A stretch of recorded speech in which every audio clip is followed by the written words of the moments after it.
We are now being joined by Sergej Sumuleny, defense expert and director, European Resilience Initiative Center, and he's joining us live from Berlin. Thanks very much for taking our time and joining us on WION, Mr. Sumuleny. Thank you for the invitation. Right. Now, as Israel continues bombing Gaza, tensions are escalating on Israel's northern border with Lebanon. Not only this, Israel has also seen attacks from other Iran-backed groups in Syria.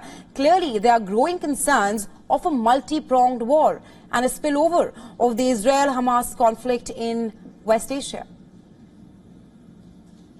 Well, indeed, Israel faces, for the first time since 50 years, since the war in 1973, a mass attack from all directions into its very small territory. This is, I'm afraid, the biggest threat for the Israel state since decades.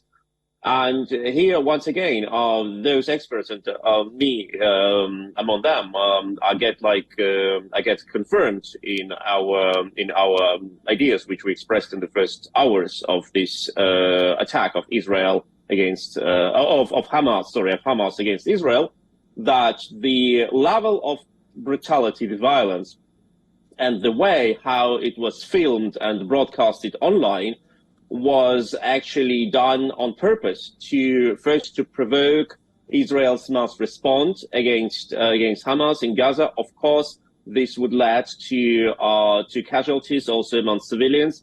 Then the wave of protests and violence all over the world will start with the attacks on Israel embassies, on the US American embassies. Jewish businesses in Germany, for instance, have been attacked. Jewish people in Germany have been attacked.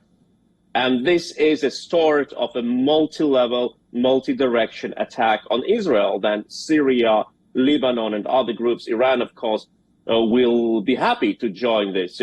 Those who planned this attack of Hamas against Israel early October, like 2 weeks ago, they understood it very precisely that they want to start a large war, and they wanted to start this war, and they have done everything to ignite it.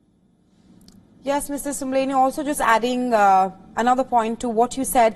The Israeli Prime Minister has also clearly said that Hezbollah will make a major mistake of its life, a grave mistake, if it starts a war with Israel.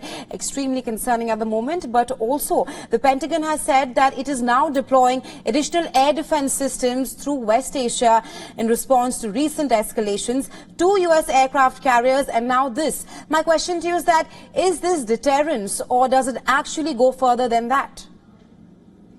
Well, I think for Israel, the best scenario is now to demonstrate that much force to keep both Hezbollah and other groups in Lebanon or in Syria from attack, like showing off the power, the muscles, and saying, look, if you attack us, you will not like the outcome.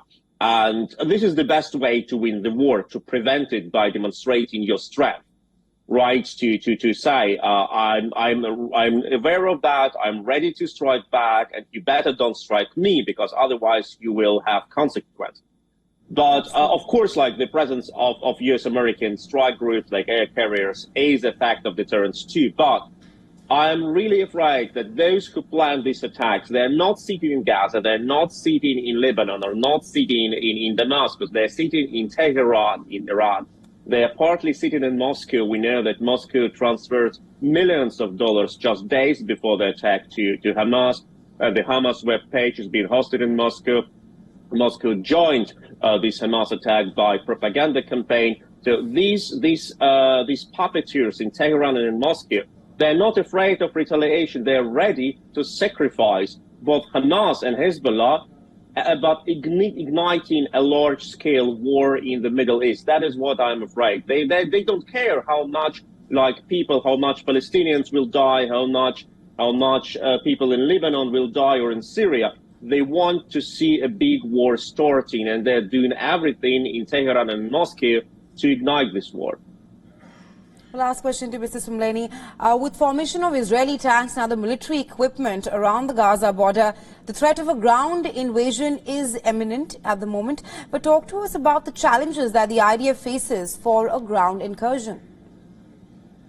Well, like Israel has already faced the worst casualties since decades. Like over thousands of people have died, civilians mostly. But of course, any ground offensive is connected to a lot of casualties within the army.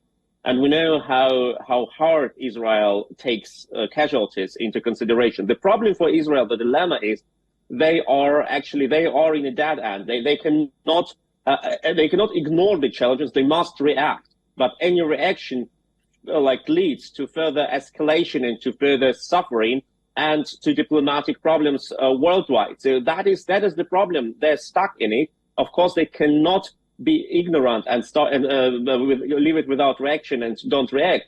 But their reactions just add some fuel into this war. That is the problem of their situation now. Well, absolutely, Mr. Soumleni. Thanks very much for joining us on WION and sharing your insights with us on this story. We'll, of course, be tracking this very closely here on WION. Thank you so much.